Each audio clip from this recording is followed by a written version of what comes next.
Berkenaan dengan topik malam ini yaitu mengenai pandangan benar, saya mau menanyakan apabila dalam kehidupan sehari-hari, Maaf kurang jelas, apakah dalam kehidupan sehari-hari ya? ya, berkaitan dengan topik malam ini mengenai pandangan benar, apabila dalam kehidupan sehari-hari misalnya kita memiliki pandangan berbeda dengan orang lain yang juga mungkin tidak salah dan tidak benar mutlak, lalu kita mengemukakan pendapat, mungkin karena berbeda biasanya kita bertanya terlebih dahulu, begitu Bante.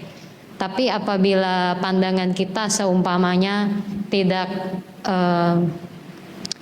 bisa menjadi satu dengan lawan diskusi kita atau teman kita, sebaiknya solusinya bagaimana ya Bante? Terima kasih. Ya, ini bagus sekali pertanyaannya ya. Ini akan saya bahas menjadi dua bagian. Yang pertama, kita bahas dulu pandangan benar dalam Buddhis, ya. Baru nanti pandangan dalam kehidupan sehari-hari.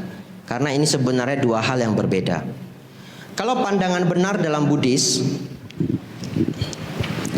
ya, kalau pandangan benar dalam Buddhis, ini adalah pandangan benar secara dhamma. Ini ada syaratnya. Seseorang dikatakan memiliki pandangan benar kalau dia paham setidak-tidaknya tiga hal. Jadi kalau Bapak Ibu paham setidak-tidaknya tiga hal ini, maka bersyukur Bapak Ibu sudah memiliki pandangan benar awal, ya, pandangan benar yang basic. Yang pertama, mengetahui baik dan buruk. Apa itu baik, apa itu buruk. Karena kadang orang itu nggak tahu apa yang baik, apa yang buruk, padahal sesederhana itu. Dikatakan baik apabila bermanfaat bagi diri sendiri, bermanfaat bagi orang lain. Tidak merugikan diri sendiri, tidak merugikan orang lain. Kalau kita paham empat ini, kita tanya coba, mencuri baik apa tidak?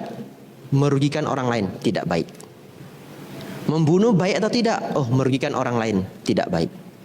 Jadi kita boleh merenung apapun yang bermanfaat bagi diri sendiri, bermanfaat bagi orang lain, tidak merugikan diri sendiri, tidak merugikan orang lain disebut baik. Apa yang disebut buruk?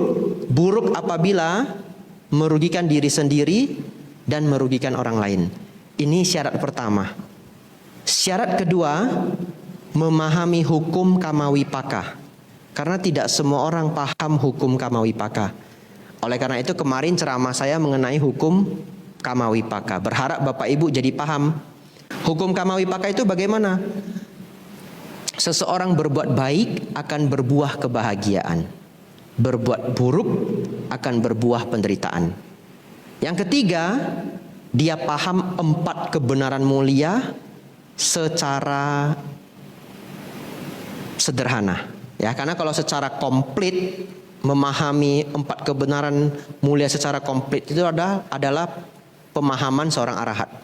Tapi kita paham secara sederhana apa empat kebenaran mulia itu. Memiliki tiga ini disebut pandangan benar. Nah, oleh karena itu sekarang kita masuk ke pertanyaan saudari, bagaimana kalau ketika dalam kehidupan sehari-hari kita punya pandangan yang berbeda dengan lawan bicara? Jadi ini tidak cerita lagi pandangan benar dalam Buddhis ya. Ini topik kedua. Sangat normal kalau kita lagi ngobrol, lagi diskusi, lagi bicara, lawan bicara kita punya cara berpikir atau ide yang berbeda. Saran saya, dibiasakan setiap kali kita bicara atau diskusi atau ngobrol, bukan untuk mencari siapa menang dan siapa yang kalah. Ini hal yang pertama. Ya, tapi itu kebiasaan, ada orang setiap ngobrol itu harus menang begitu. Padahal dalam sebuah obrolan kenapa cari menang kalah? Obrolan itu adalah saling berganti informasi. Betul ya? Kita cerita pengalaman kita, dia cerita pengalaman kita. Tapi ada beberapa orang kalau setiap ngobrol, siapapun ngobrol dengan dia akhirnya seperti berantem.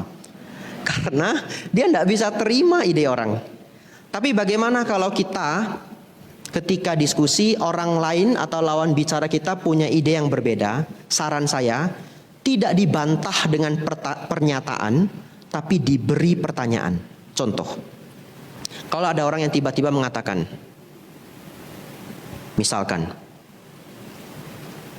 ini contoh saja ya, permisalan. Mencuri itu baik kok. Apa salahnya mencuri? Namanya hidup ini keras. Misalkan begitu ya. Tentu kita kepengen sekali membantah.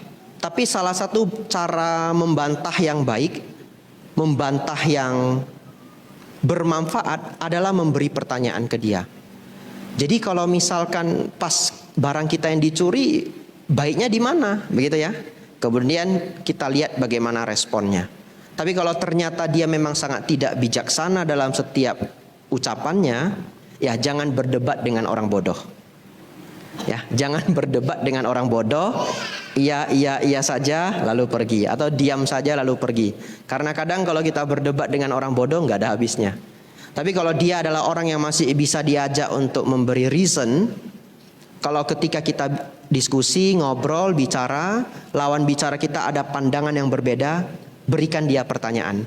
Dan pertanyaan itu adalah bagian yang kita ragukan atau bagian yang tidak kita setujui. Beri dalam bentuk pertanyaan. Bahkan ini juga sangat bagus kalau kita sebagai pemimpin, kemudian kita punya ide A, tapi anggota kita punya ide B. Tapi kita nggak setuju dengan ide B ini, karena bagi kita itu sangat menguras biaya. Misalkan begitu ya. Jadi rencana atau ide yang dia berikan itu sangat menguras biaya. Kita tanya dia, kalau rencana Anda seperti ini, setahu saya, ini biayanya bisa membludak 30%. Anda punya solusi apa? Jadi itu adalah sebuah pertanyaan. Dengan kita membantah orang, sebenarnya bukan membantah karena ada bagian yang tidak kita setujui, tapi kita beri dalam bentuk pertanyaan.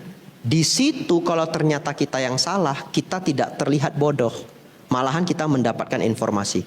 Tapi kalau dalam forum kita langsung bilang Anda salah, itu nggak bisa, itu nggak mungkin bisa. Ternyata dia membuktikan bahwa itu yang benar, di sana kita akan malu.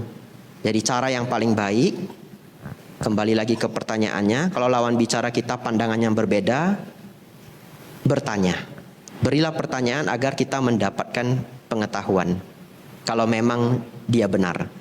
Kalau memang dia salah, dia akan sadar.